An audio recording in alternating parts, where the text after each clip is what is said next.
Hello bachcho, let's read this question. The question says in figure 30-43, two straight conducting rails form a right angle.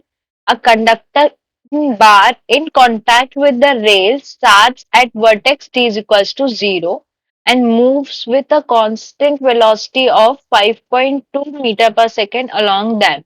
A magnetic field with B is equals to 0.35 Tesla is directed out of the page.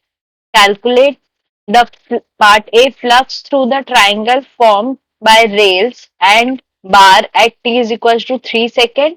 Part B, the EMF around the triangle at that time. And part C, if EMF is E is equals to A t to the power n, where A and n are constants, what is the value of n? तो इस question में हमें बोला गया है कि हमारे पास दो कंडक्ट स्ट्रेट कंडक्टिंग रेल्स हैं ये जो कि एक राइट एंगल ट्राइंगल बना रही है और एक बार है जो कि ऊपर की तरफ मूव कर रहा है विथ वेलोसिटी 5.2 मीटर पर सेकेंड। अब हमें ये बताना है कि ये जो राइट एंगल ट्राइंगल बन रहा है इसमें फ्लक्स कितना है at t is equal to 3 second और जो दूसरे पार्ट में क्या पूछा है ईएमएफ के बारे में। So in this question, the key concept used is the height of triangle. Height of triangle मतलब ये distance. This is height of triangle is equal to the distance covered by moving bar moving bar in time t and with velocity v। इसका मतलब ये है कि suppose अगर ये हमारा जो हाइट है ये किसके बराबर होगा जितना डिस्टेंस इस बार ने मूव किया है टी टाइम में। तो डी कितना हो गया distance is equals to velocity into time और यही क्या हो गई हमारी हाइट ऑफ ट्राइंगल। दूसरी चीज ये है कि जो बेस है अगर ये राइट एंगल ट्राइंगल है तो ये जो डिस्टेंस है total this is equals to 2d।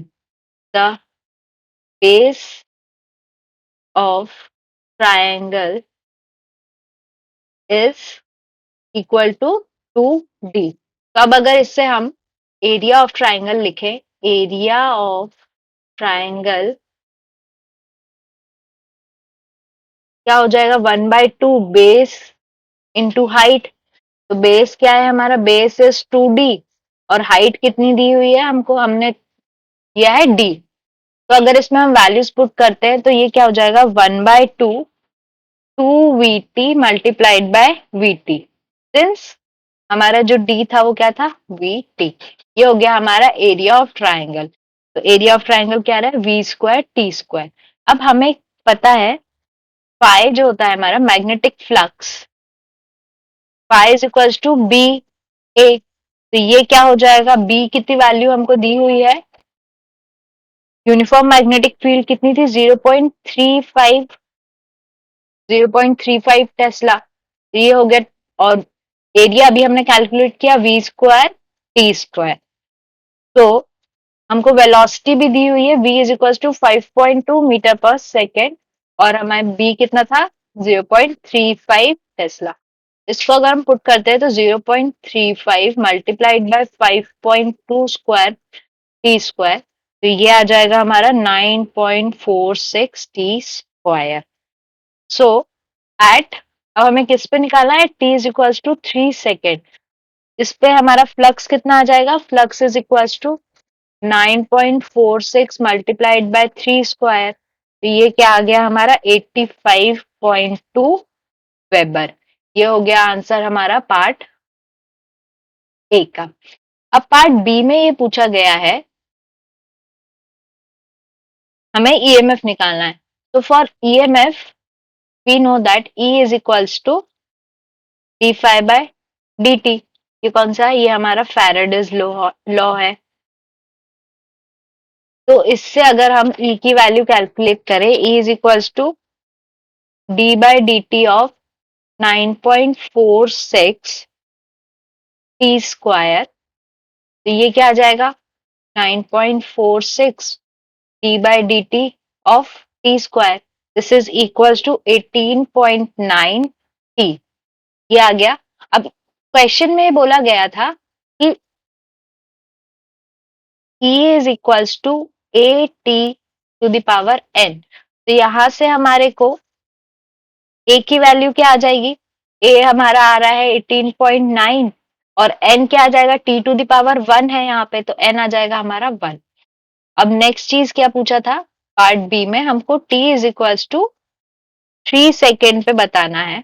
तो ईएमएफ कितना हो गया? E is equals to 18.9 multiplied by 3 t square नहीं है, ये टी है। तो इसको सॉल्व करेंगे तो ये क्या आ जाएगा? 56.8 वोल्ट। तो ये हो गया हमारा आंसर फॉर पार्ट बी। अब पार्ट सी में पूछा गया है वैल्यू ऑफ एन। तो अभी हमने ये कैलकुलेट किया था, वैल्यू ऑफ एन कितना आ रहा है हमारा? 1। तो आंसर क्या हो गया हमारा? 1। This is the required answer for part c. I hope you understood the question well. Best of luck.